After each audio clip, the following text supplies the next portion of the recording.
Whoa! Wow! Coach Ben, what are you doing in my lab? Well, my parent drone led me here. I think he was looking for some extra battery juice. Oh, that's amazing. That drone is so awesome. May I take it for a spin? Well, drones and robots are more than flashy toys.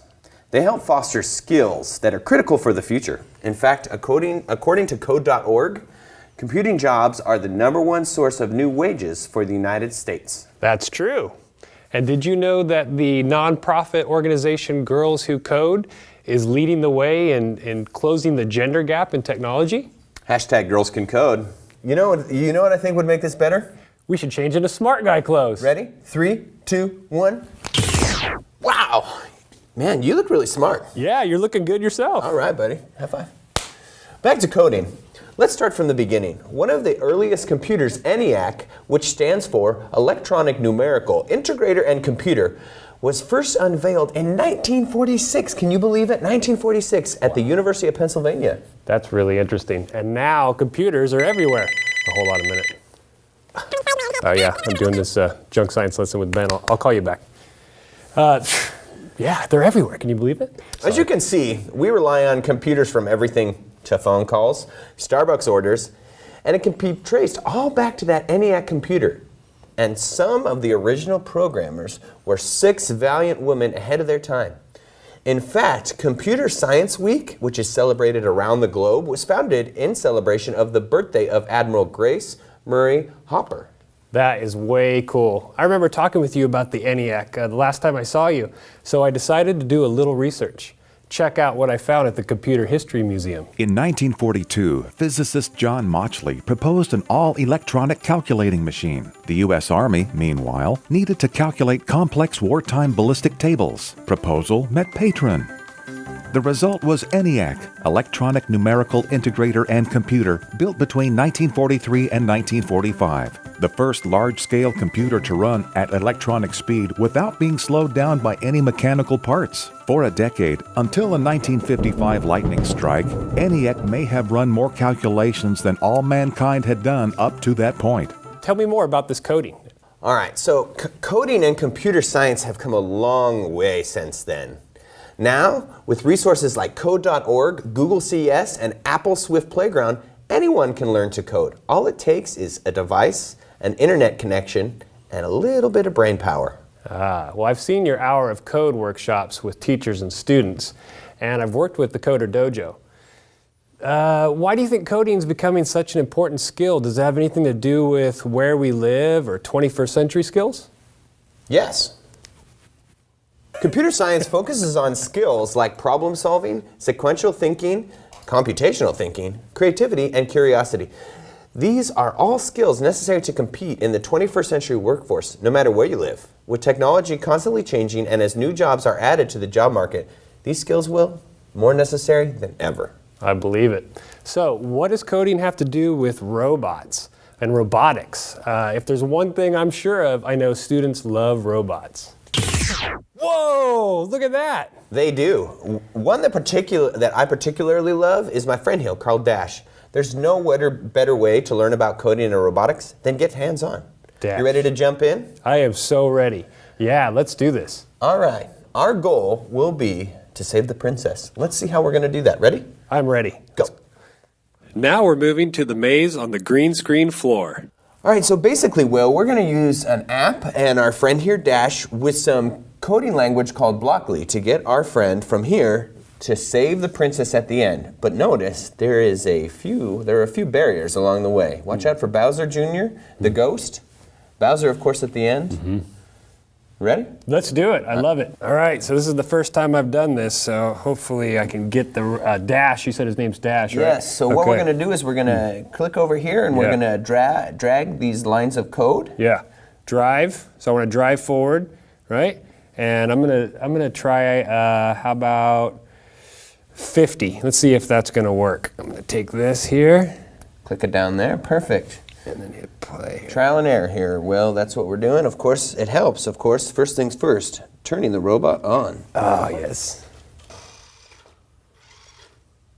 Are you ready, buddy? Okay, here we go, Dash. Oh, not quite far enough. Okay, I think we're gonna have to try again. Try again. Further. What do you think, Will?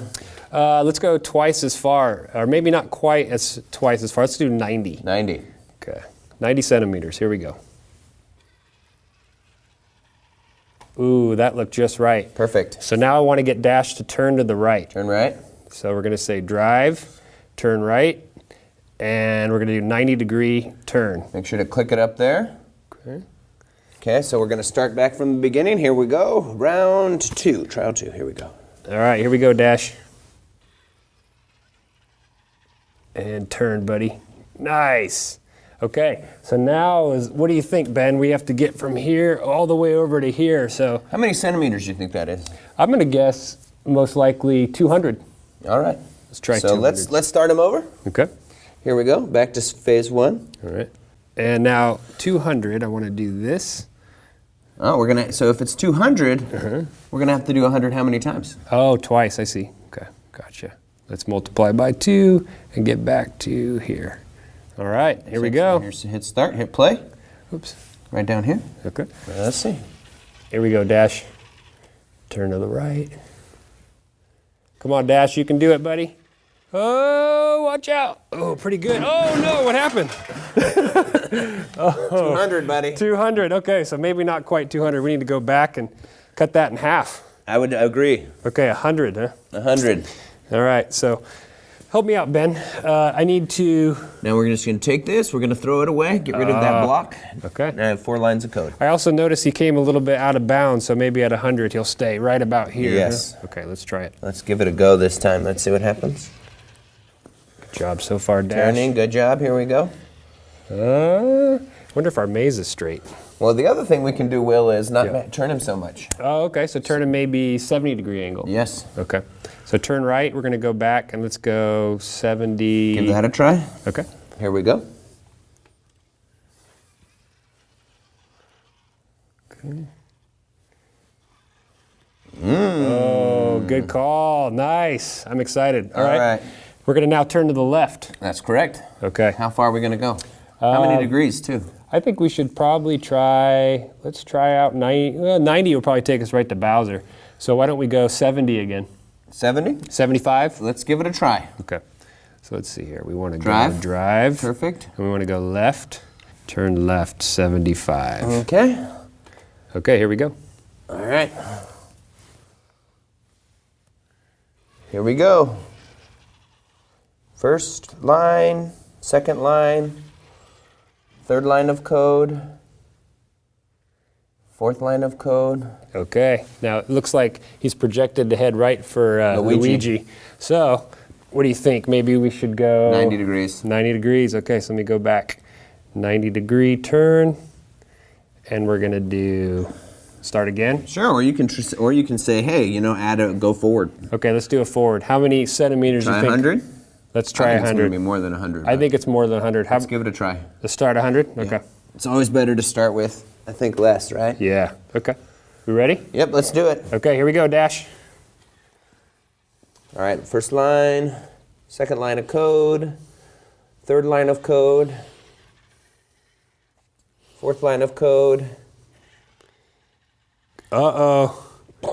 Okay, so that means that 90 degrees wasn't enough. We're gonna need Maybe a little bit more. Yeah, a little more. So the turn left, we're gonna have him go maybe 105. I would say 95. Let's 95. try 95. Then we'll move them back. All right.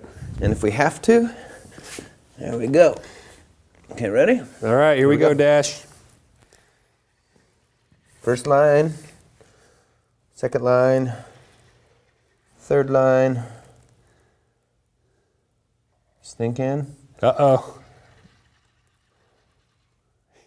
All right, we're getting there, buddy. getting We there. might just mow Bowser over. So, how much more forward do you think we need to go? I think we need to go another 50. I would estimate 50. But do you think we need to turn him a little bit before we go there? Let's give it a try and see what happens. Let's see if we can just knock Bowser over. Knock Bowser down. Okay, here we go. So we're going to go forward, drive and forward 50. Here we go.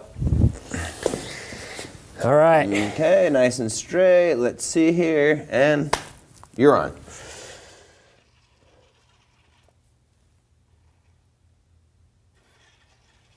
Okay, here we go. Next line. Get there. Knock Bowser down. One more. Oh. Looks like we need to go a little bit further. A little bit further. How about we go 75? We're almost there, though. And maybe you want to amp up that speed at the end, because then you can give him a real big wham. Good call. Okay? Okay. Really fast. All the way to the end this time, Dash. Save the princess.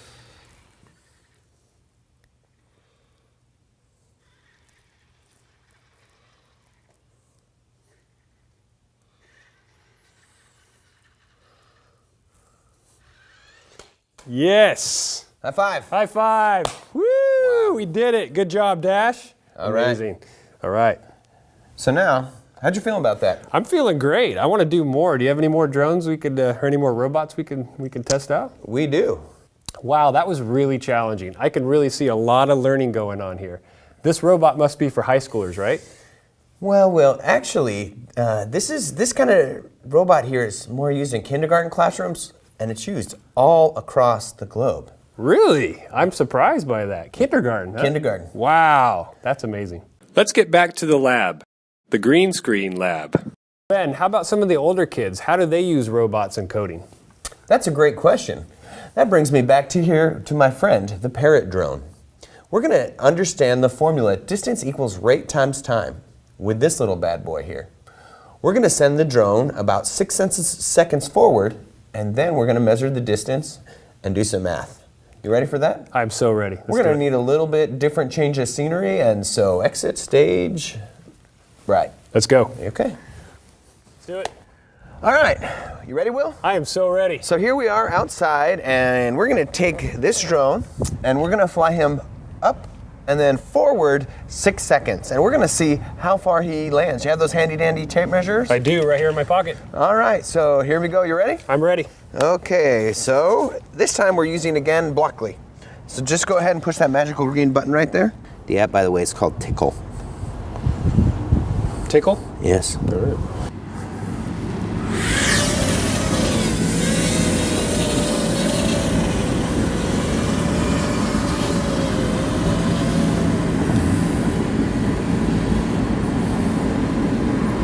That's where it's been going. Nice. Good landing. All right, now it's going to measure. Let's see how far it went. Let's measure. All right, super long tape measure. And here we go, go. Okay. All right, here we go next. Ready? 1, 2, very scientific here, folks.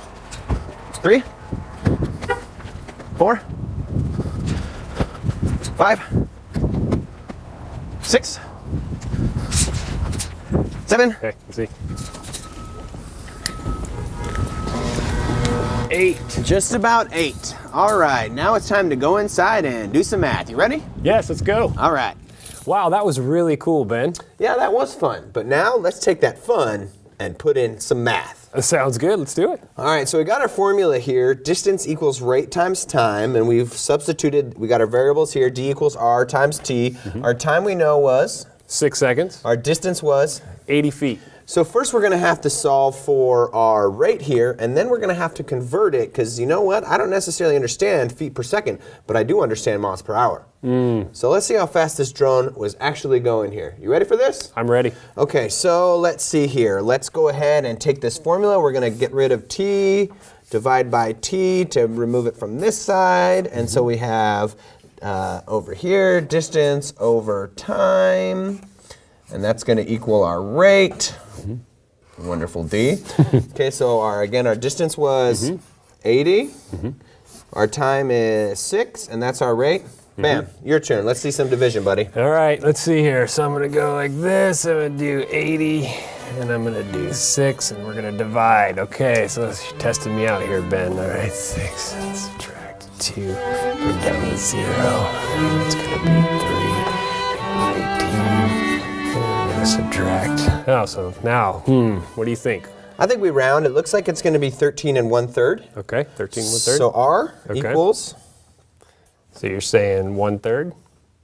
A remainder would be 1/3, right? 1/3, yeah. Okay. Okay, so let's kind of, for this case, let's keep it simple. Let's keep with a 13 I agree. for this case. Yeah, that sounds good. And so we're going to say it's going to equal 13, and that is now 13 feet per second. Nice. All right, now let's convert that to miles per hour. Should we use a new page? Yeah, new page. Let's go. All right. Here we go. So we got 13 feet per 1 second. All right, now what do you want to convert, the feet to miles first or the seconds first? What do you think is better? hour. I think feet to miles, right? Okay, so let's see here. So we know there's 5,280 feet in 1 mile. All right, so let's go ahead and multiply. So we're going to get 13 over 5,280. That's a little messy, but let's go ahead. This time we're going to use our handy dandy Calculators. computers. Okay, let's that do are it. in ours. Got it right here. So let's get it there for us here, Will. Okay. So we're doing the division here, right? Okay. 5,280. Okay, divided by. Nope, other way around. 13 divided by 5,280. Oh, that's right. Excuse me. 13 divided by 5,280 equals. Okay. All right, a very small infinitesimal decimal. Okay, so we got 002. Let's round it and call it 5, and that's going to be miles per second. Okay, now we need to get rid of the seconds, and so let's take this. So we have it in miles and over 1 second. And what do we want to convert the seconds to? Miles per Hour. Okay, so we know again there is 60 seconds in 1 minute, and then there is 60 minutes in 1 hour. So basically what we're going to do is we're going to take this tiny number, multiply it times 60 times 60, and then that's going to give us our grand answer of miles per hour. Okay. So this times 60. Okay, because these cancel each other out. Okay. And this is what I get for the first one. Awesome. Okay. And then times 60. Uh-huh. There we go. All right. And so it looks like our drone is going. 9 miles per hour. I can run faster than that. I bet you can. I've seen you run. All right. Well, that was a lot of fun. And you know, Will, there are all sorts of other great activities you can do with robots, like putting a letter mat on the floor and having kids code your spelling words. Or you could use Dash and write a robot adventure as you navigate through the maze. Really, the sky and the imagination are your limits as to what you can do. I love it. Well, Coach Ben, I definitely have a better understanding of coding and robotics now. I'm so glad that I bumped into you. All right. High five, buddy. Yes. All right, so? Hey, I want to play some more with Dash. Can we do some more of that?